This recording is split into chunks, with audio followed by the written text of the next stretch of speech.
Let's begin. I wanted to actually start because I heard an amazing story right as I came in. My good friend and brother John Barros is here. Welcome, John Barros. If you don't know who he is a hero of the faith. He was one of R.C. Sproul's heroes, and he's one of mine. So John told me a story as I first came in. John has lots of stories. And so I wanted to start this whole thing off with an amazing story, a divine story, that I think will bless you guys and sort of get you ready for Tuesday. So welcome to the stage, John Barros. John, come on up.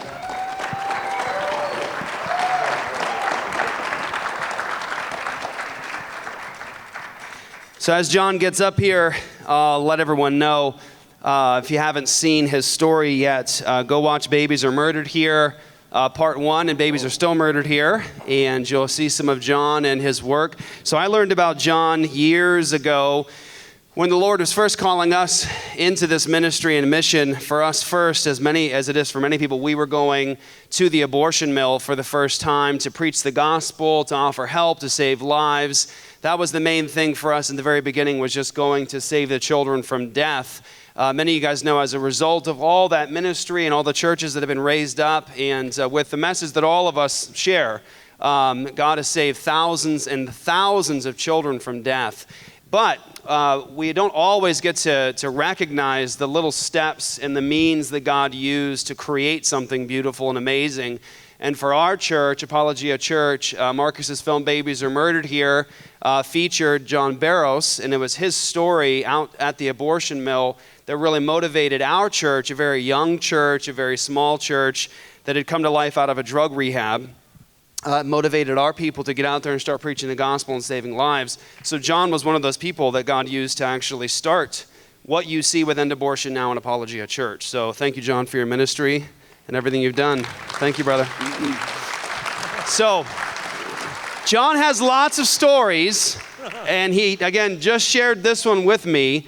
I've got a chance to witness some sincere, bona fide miracles over the last couple of months. And this is another one, so I wanted John to share it for everybody. John? Yeah, some of the folks from here that came to my thing already heard it, but it was beautiful. And the reason I was trying to expound upon this story was because people always tend to say, John, you know, you're amazing, you do this stuff and all this. And I always say, I can do nothing. It's only Jesus. He's the only one that can. I don't have any power to turn a heart. I don't have any power to open eyes. I don't have any power to do anything. So I wanted to show this about how wonderful my power was in the thing, and just to be an explanation. And people have really liked the story. So about a month ago, I was out in front of the abortion clinic I serve at, and a car came pulling up behind me. And many of you have that experience every day, I'm sure. And somebody starts hollering out the window. Well, I don't stop. I have a team of people that kind of quell all that stuff so I can keep going on, and it's not a big distraction. And so I just kept preaching. And then Yoli, a lady that comes down and helps me, she speaks Spanish, and this guy was speaking Spanish. And he's hollering, and she says, John, you better come over here. And I said, I'm kind of busy here. She goes, no, but you really do need to come over here. So I go over, and here's this guy crying. He's got tears pouring down his face. He was actually a driver for a medical delivery service where he was driving a patient to his medical appointment.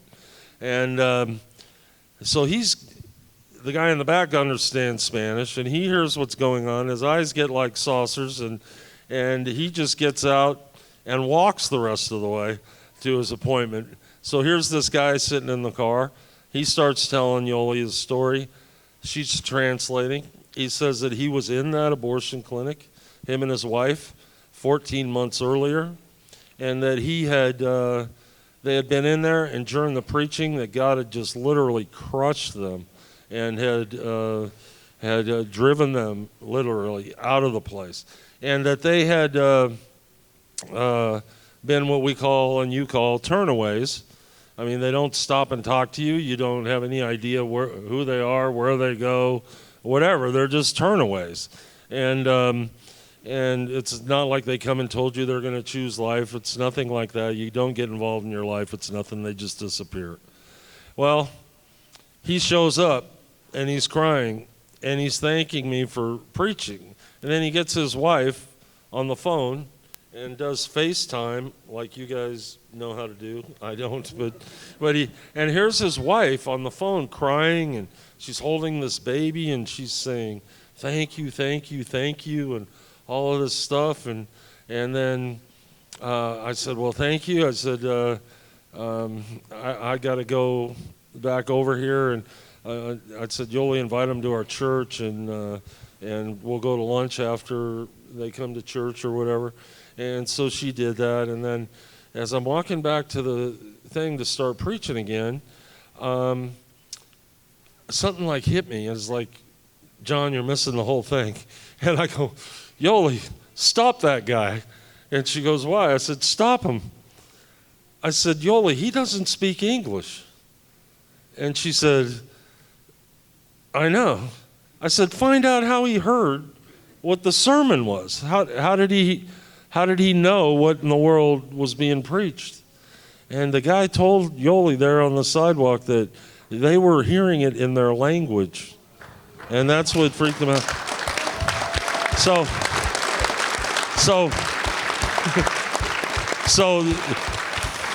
does John Barrows have the power to turn a heart? No, but Jesus does. And it's just so beautiful to see him do that. Thank you. Thank you, John. So as you can see, we have room for charismatics in the abolitionist movement. Welcome everybody, right? Well, praise God. I thought that'd be a good encouragement to everybody.